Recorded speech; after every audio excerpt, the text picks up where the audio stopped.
I'm not anti-Western medicine, I want to make that clear, but I think we all jump to pills a little bit too quickly.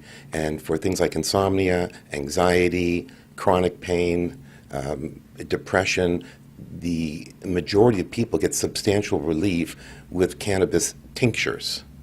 Tinctures have been around for thousands of years, and they've been used to extract the essences of thousands of different herbs. And if you go into any herbal store, you'll see tinctures that look like this, and you open them up, you bring some, and you just put it underneath your tongue. And it absorbs, buccally absorbs under your tongue, in your mouth, and some through your lungs. But it's completely clean, usually lasts about 4 hours. The words sativa and indica are 4,000 or so year old Sanskrit words meaning daytime and nighttime. Okay. So God made it very simple for all of us stoners. It's sativas pretty much will take care of the daytime issue, and indicas the nighttime issues.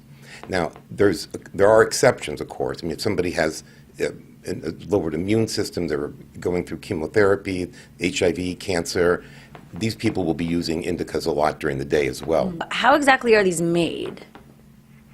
Well, they're made usually with an alcohol base, and either the cannabis is actually shrunk down to crystals and then re-diluted, or they use pressure, low levels of heat, and some chemical hydrolysis to activate the cannabis into liquid.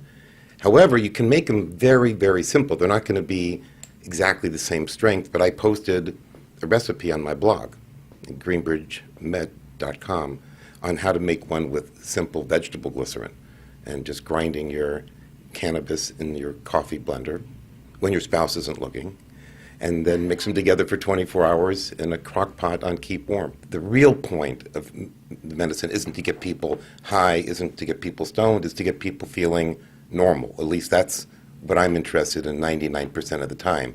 And the only way that I've found to do that, is with the tinctures. A hit from a pipe or a hit from a joint is maybe close to being the same each time. I think it's probably very different. Each noogie is going to look different. It's going to have different chemistry. Each breath is different. If you cough, it changes it. So it's not a predictable medicine. And there are times when cannabis needs to be predictable, and there are times when it's not so important. I mean, if you're using some cannabis to go to sleep, it honestly is not such a sensitive deal. I mean, if you take 3 times too much, it's going to be the same as, right. So, I mean, we should always take as little as possible, but there's no over-medication issues. During the daytime, though, and that's where it gets tricky, if you want to medicate with cannabis, first of all, it's going to have to be a sativa.